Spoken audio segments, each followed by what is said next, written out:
All right, we're going to learn about, families understanding more about addiction, and Alex is going to be in charge of this operation here. It's going to record from here? Yeah, we're recording right now. Is it moving? Yeah. Good. All right, so I'm going to hand this out. If someone was to ask you guys, what is addiction, how do you answer that question? That's a difficult question, right? What is addiction? We enjoy drugs. Yeah. That comes down from Mars and says, why do people have addiction? What causes addiction? And what is it? How do you define it? Is it a disease? Yeah, because it's got symptoms and it's treatable, right? So addiction is a disease, but it's a biopsychosocial disease, and basically the most important part of your brain has been hijacked. The reward feedback part of your brain has been hijacked, and now you have the 3 C's. You have a compulsion to use, you have cravings to use, and you have consequences when you do use. Is that making sense? So who wants to read the first page here talking about generally people are motivated? Who wants to read that portion? Need a volunteer. Thank you, sir. Generally, people are motivated in life by 2 simple concepts: avoiding pain and seeking pleasure. This avoidance reinforcement instinct could be said to work for any rational living animal. People stuck in addiction have learned that by repeating a behavior, they are either avoiding pain or gaining pleasure. Addicts have learned that they can change their feelings in a matter of seconds or minutes with chemicals. Believe this, in the beginning, drugs make you feel good. That's why people like to take drugs. Absolutely true. Unlike cars, drugs are never returned to a drug dealer because they don't work. It's also a bad idea. Don't recommend returning drug dealers. Protect your drug dealer. It's a bad idea, right? Don't do that. Return them back. So if I have a needle in my hand, how fast can I change how I feel? 3 seconds, maybe. I got some powder in front of me. I got a straw. How fast can I change how I feel? Minutes. I got some alcohol in a glass and I pour it in my belly. How fast can I change how I feel? Instantly. 10 minutes, maybe? 5 5 minutes. Depends on it. Is it a shot? Is liquor, right? Moonshine. Yeah, right. So I guess the idea is that when people have an addiction problem, how much patience do they have? How much tolerance do they have to being frustrated or feeling uncomfortable? No. Very little, because they can change how they feel very, very quickly. Most people don't even know about that kind of feeling. So please continue. The addicted human being you see in a series... How about we do it early on?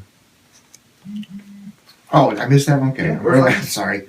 Early on, you can provide a pleasure that's worth every potential risk of legal trouble. Damaged health, losing friends, family, and paying large sums of money.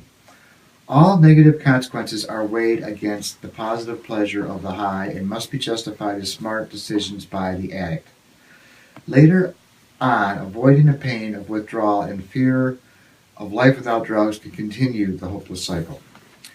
Further, once in the drug game, addicts can rationalize behaviors that non-addicts cannot understand.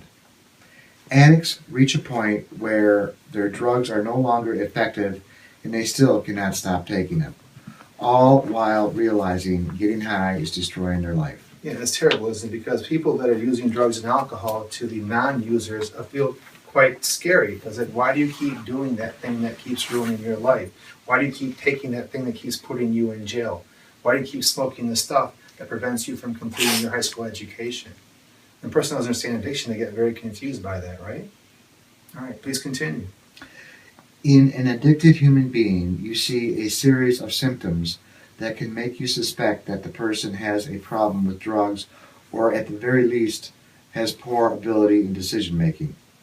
The symptoms can be very mild for the person in the beginning phase or very severe for those in the chronic or later stage. This is important to make this point.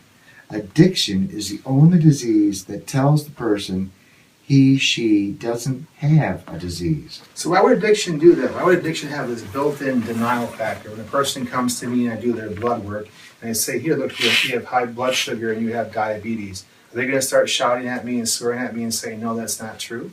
Probably not.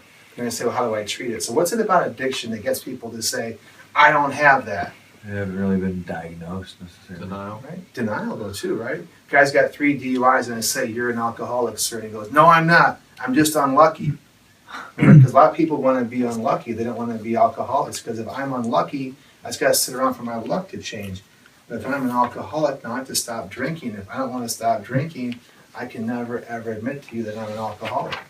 Raj, I just thought of something. Sure. If you think it's bad luck, you sit around waiting for things to change. Yes. And if you are considered an alcoholic, you actually have to make the change. Absolutely. That's more work, isn't it? Yes. Absolutely true. All right, please continue with the text box. Yes, sir. Anything that changes the way you feel can be addicting.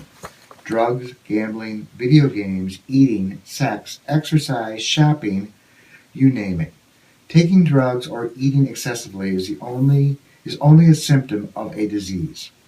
Just like any other illness, some people get sicker than others. Some addictions are judged worse than others. The successful workaholic is often praised. In contrast, the addict, busy purse snatching or prostituting is viewed in disgust. So why is it? Why are some addictions considered worse than others? If a person came to you and said, hey man, I'm a heroin addict, you'd be like, wow man, that's not so cool. But person goes, yeah, I do a lot of cocaine, like an 8-ball of cocaine a night, and I got all kinds of money, I'm having this great life. You're like, wow, let me come join you. Why do some drugs have more of a stigma than others? Because some people actually want to be able to still get high and then still be able to think they can succeed, but they really don't. Yeah, and these stigmas come from our society, don't they? Does alcohol have much of a stigma to it if you're using it recreationally? No, not really. If you're using it with friends, 2 beers and a cheeseburger, you're good to go. But if you pull out some lines of heroin, what happens at that party? Like, what are you doing, dude? Are you fucking serious? That's heroin, right? So drugs have a stigma to them, right? A lot of people that recover and get off of drugs oftentimes tell me that they feel very embarrassed saying that I'm a crack addict, I'm a heroin addict. They want to say I have a substance abuse disorder because it sounds prettier. And the other people that judge marijuana people, you can't have a problem if you're just smoking marijuana. Yeah, you can, right? So we have these stigmas and we have this hierarchy. It's all nonsense. Drugs are just as bad as you want them to be, right? And even marijuana can ruin lives, and heroin can ruin lives. All drugs have the capability of ruining lives. Isn't that true? All right, so please continue. Some of the symptoms you'll see in a drug addict or an alcoholic look very similar to those found in psychotic mental illness. Not surprising, many people with drug dependency end up in mental hospitals. In fact, if you want to know who the addicts are in mental institutions, just look around and see who is first in line when the nurse announces medication times. Oh boy. The mentally ill patients have to be chased and dragged to take their pills. The addicts were at the window 5 minutes before the medication time, complaining how long it's taking. You get the idea behind that, right? All right, cool. So let's read the next part of this page, beginning with I think a big reason is. Get a volunteer. Thank you, bro. I'll do it. I think a big reason why people don't want to call it a disease is because it appears to give the person who's addicted a license to get high. After being told they have an illness, they could say, I'm high again. See, I can't help it. I have a disease. Yeah, with a smiley winky face right there. So why is that not reasonable? I can't help it. I have a disease. Please continue. Well, just because you have an illness does not give you the right to run around without treating it, especially when one addict can infect an innocent civilian by just getting them high one time. Think about it. It's impossible to become addicted if you haven't been given your first opportunity to use dope. Mm-hmm. However, even people who are an addict... Even people. Oh, okay, I see. Yeah. However, even people an addict doesn't directly infect can be hurt in other ways by their actions. People with AIDS have a disease. Do they have the right to run around not treating it and doing things that can infect others? No, they can get arrested for that. So let's cap on this for a second. I posted on Facebook today, and I said there's a guy actually died of an overdose in Rochester Hills. He was found on somebody's lawn of a drug overdose, right? And I wrote on my Facebook post, I wish he would have died from Ebola, because if it was an Ebola death in Rochester Hills, they would be sending armies down here to make a difference and make a fight against this, right? And so one guy wrote, he's a really extreme guy, he goes, that's because addiction is not contagious. I'm like, no, you didn't do that. And I'm like, here's the deal, man. If your mom or dad is an alcoholic or an addict, there's a 400% higher chance that you're going to be one. If your girlfriend starts to shoot heroin, guess what? It's contagious. She might give you that same disease. You follow what I'm saying? People can infect one another with addiction. That's absolutely true. So the idea behind it's not contagious, oh, it is contagious. And I also wrote down, it's almost as if an addiction bomb went off in the Tri-County area. If I think about it, in my neighborhood, there was a guy down the street, he died of a heroin overdose. There was another guy down the street, he's still doing heroin. He never amounted to anything in his life. It's been 20 years. Another guy down the street did prison time, had 3 DUIs. Another guy down the street is still an alcoholic. And I'm thinking about the other guy on the street is a cannabis-dependent person who ruined his life. So I'm thinking about an addiction bomb went off in my neighborhood. And everyone kind of went like this, goes, geez, well, that's not my kid. Well, you're not treating this, right? It's not going to go away. That's why it's getting worse, is because of the stigma. People are afraid to say, my son has an addiction problem. Will you please help him? The way you can tell about the stigma, imagine a mom goes to her workplace and says, my son has cancer. You'd be like, oh, Mom, I'm so sorry to hear that. Can we do a fundraiser? Can we bake cupcakes? What can we do to help your son with cancer? That's a disease, right? Imagine the other scenario. Mom comes to the workplace and says, my son's got heroin addiction. The rest of the people in the workplace say what? Oh, so sorry to hear that. They're not hanging out with my kids, are they? See how that stigma plays a role? All right. So please continue. Diagnosis? The diagnosis of disease does not free someone from accountability. Even mentally ill people are held accountable and responsible for bills they generate and laws they break. Hell, the U.S. government has legally executed mentally ill and retarded people. Addicts are fair game as well. Don't forget that. Don't forget, this is America. We can execute anybody we want here, right? Please continue with the text box. Addicts operate from a core of denial. Like magicians, they will use distraction and confusion to avoid being confronted or discovered. This worldview thrives when there are ample people around to blame or compare to. Parents, family members, bosses, children, peers, the economy, the weather, etc.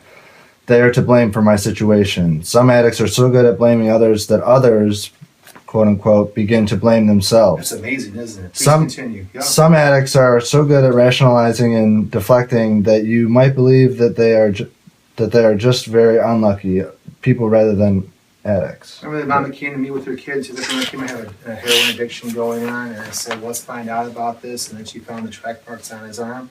She goes, he's not using any drugs at all. Why does he have those track marks? Oh, he donates plasma all the time. I'm like, are you serious? He asked him to take a drug test? Yeah, but he doesn't want to take it. He says there's no reason to do that because he's sober. It's called denial, right? And so some people are so good at deflecting and blaming others, they never get help. Isn't that powerful? All right, how about the 4 Ds? Let's cover this. Denial, distract, divide, and delay. Yep, go ahead. I don't have a divide. Everything is a mild distraction delay. No, it's on the next page. Yeah. Is it there? Yeah, it is. Okay, use mine. I got it. Yep, It's, okay, cool. it's on my page. Yeah. All right. Okay, so addicts utilize the 4 Ds: denial, distract, divide, and delay. 1, denial. They deny that there is a problem because if someone admits they have a gambling problem, what do you expect them to do? Stop gambling? If someone admits they have a drug problem, what do you expect them to do? Stop using? So if a person doesn't want to stop using, they certainly don't want to admit to a drug problem. Yeah, that's common sense, right? How about number 2, this distraction thing? Number 2, distract. They focus on everything else but their using. They focus on the problems with the job, the law, the economy, and their childhood. They sidestep and distract you from talking about their substance abuse issue. They may even focus on other mental health issues like depression and anxiety, and then conveniently blame that for their circumstances. By the way, why do people want to cop to the lesser plea? Why do people say, I want to have depression rather than heroin dependency? I want to cop to an anxiety disorder rather than cannabis dependency. Why is that? Because if I just have an anxiety disorder, then you're going to give me a bunch of pills for that, right? But if I have a cannabis disorder, you guys are going to say we can't use cannabis. So a lot of people prefer to be mentally ill than drug addicted. Is that making sense? All right, how about this divide? I hate this one in particular. Divide. Number 3, divide. They divide people up and make them angry at each other. They cause people to shout and blame each other. They are known to take a good marriage and because of their using/drama cause a divorce. They break up and fracture families, friends, and associates. They get people to blame each other, accuse each other of not handling things right, and making them constantly second-guess themselves.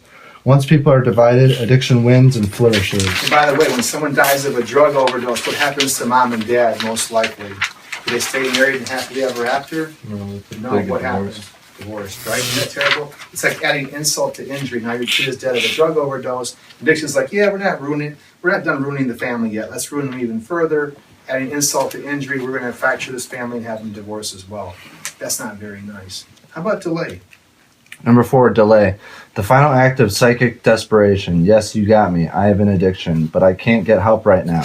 See, I have to break up with my girlfriend, feed my dog, have my warts removed. I have to pay some bills. I will get help tomorrow, next week, next month, next year. I promise. Some skilled addicts have delayed getting help to the point of dying. How's that possible? How are they so good they can keep delaying and delaying? Make up excuses. Absolutely, and some of them are really good, by the way, too. A guy says, I can't, go to rehab if I break up with my girlfriend. I go, that's very easy. Just go on Facebook and change your relationship status, right? Oh, no, I have to go in front of her and formally break up with her. I'm like, no, you don't. Because I'll be at Brighton Hospital Saturday morning at 10 o'clock. I promise I'll be there. I'm like, no, we're going to go with plan A, where we go to Brighton Hospital right now, Friday during the day. You follow what I'm saying? The odds of him waiting there and being there Saturday morning, 10 o'clock, are pretty low. He's making up the excuse so he can get high on that stuff. Absolutely, right? And one last time can actually be the one that kills you, right? Yeah. All right, so who wants to take over from the good news? Brooke, how about you? Good news is that an addicted person can change and become healthy. Once someone becomes aware and educated about their illness, they can take responsibility and action. There is no simple shot or pill that can cure them. In fact, the disease can only be put in remission. It never fully goes away. The sad truth is that the only successful treatment must be done by the patient themselves. Wow. So what's required? What's required is motivation. The addict will need to be motivated in order to change. After motivation, the biggest step is asking for help. At this point, treatment can begin. The standard forms of treatment can vary. It may require weekly or monthly therapy, inpatient treatment, counseling, 12-step meetings, changes in friends, church attendance, and changes in lifestyle. This requires significant commitment and is not easy. All right, so addiction is not that complicated in some ways, right? To get sober, what are you supposed to do? Not use. So how you treat addiction? Don't get high, don't tell a lie, go to sleep, wake up, and do it again. That's not complicated. But is it hard? Yeah. Yeah, it's simple, but it's very, very hard.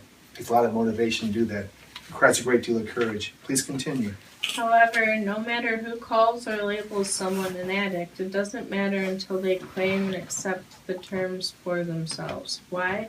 Because if they don't believe it, they won't do anything about it. Fantastic. How about that noble truth? Skip over to that noble truth in the text box there. Noble truth is, the noble truth is that addicts use drugs because of feelings. The statement is so complete, Succinct. succinct, and sweetly generic. I'll type it again. Addicts use drugs because of feelings. They want to take a good feeling and make it better. Take a bad feeling and make it less, or feel nothing at all. Yeah. Remember, people begin using drugs and alcohol for all kinds of reasons in the beginning. For novelty, for risk factor, due to peer pressure. But once they're addicted, the main reason why they use is to change how they feel. And how about that little thing about Spock there? This is why if you ask an addict who is your favorite old school Star Trek character, they will respond, Spock, of course. They may not know why, but you do. It's simple, because Spock doesn't feel. Addicts don't like to feel. No, not uncomfortable feelings. And sometimes the hardest things learned are the least complicated. Give us that last paragraph, please. Okay. If you think you know an addict, the best way to handle them is with care, facts, and assertiveness. Separate the person that you care about from their disease. The disease is bad, and the person is sick. I love you, but I hate your disease. I will do nothing to help you get high. I will do everything possible to help you get sober. You can love an addict and still hate their disease.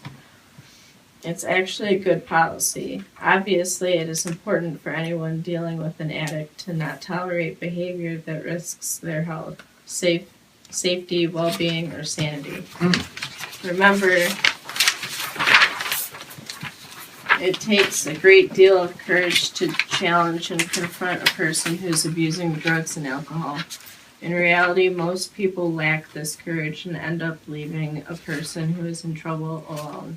This is unimpressive and common. So can love stop addiction? If I just have everyone gather around somebody and just keep loving, and mom and dad just give a lot of love out, can love stop addiction?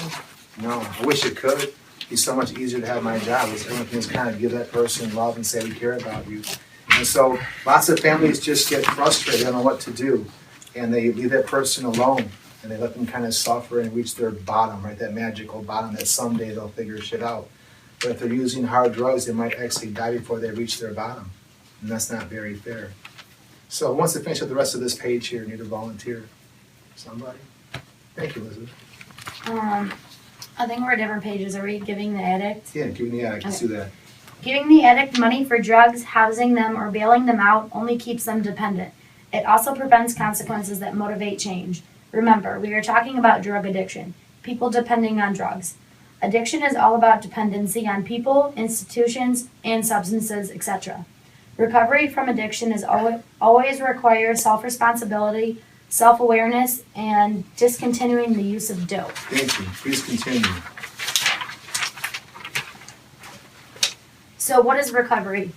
Well, if a person was a drunken horse thief and then he stopped drinking, the person is now a sober house thief. Yeah, sober horse thief. But I don't want him dating my sister. Go ahead. What's a horse thief, though? Just a guy stealing steals horses. horses? Simple as that. Yeah, back in the cowboy days. Oh, okay. Now that's good. It's abstinence. It's certainly progress. Indeed, you get a big fat bronze medal. However, recovery is different. It's more sophisticated and it's global. Recovery is the gold medal. Recovery is an active change in attitudes. Go ahead. Ideas and behaviors. Wow, an active change in attitudes, ideas, and behaviors. Please continue. That's why every recovering person's favorite rapper is 50 Cent. If I gave you $1 and I got back 2 quarters, what did I get? Change. Get ripped off too, but go ahead.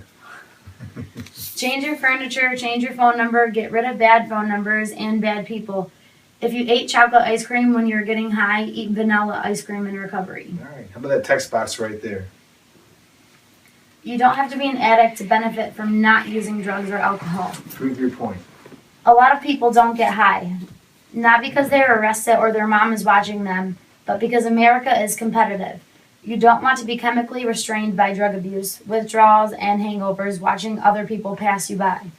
This is the stark reality. You'll never reach your full potential of using drugs. Is that true? That might be the most. That speaks to me more than anything else Wow, I like that. out of this whole packet. Thank Just you. that little text box. That means a lot to me. I'll Yeah. tell you why. A lot of people spend too much time giving people labels.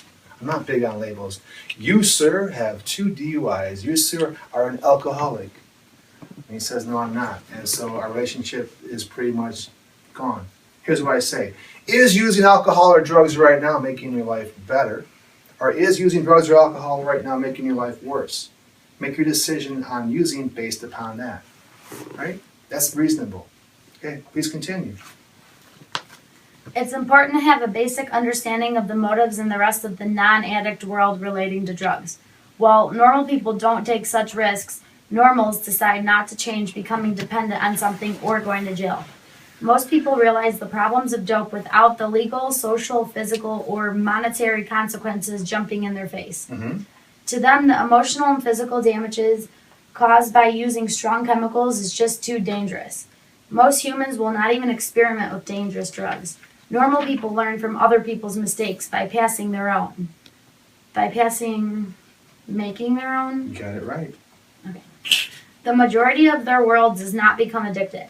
They respect the consequences, they fear the drugs, they accept the reality, and therefore don't become drug addicts. Hallelujah. Please continue. Even with all the consequences being described, some non-addicts and addicts will still use drugs. The highs from powerful mood-altering substances are extremely pleasurable and very seductive. Very seductive. Always respect drugs and alcohol because they have no respect for you. Bring us home. Did you really think I was going to let someone mess with my family and friends and get away with it? Seriously, anyone, anything, even addiction. You gotta be kidding me. Call an ambulance because Mr. Addiction is about to get his ass kicked.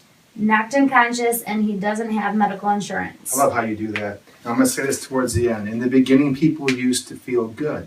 After becoming addicted, people used to not feel bad. In the beginning, people use because they want to. After becoming addicted, people use because they have to. All right, any comments or questions about this? Is this helpful? This was in your book, right? Yep, sure was. I just read all of that. So Cool. all of that stuff the Good. other day. Very good. Let me hit stop on this.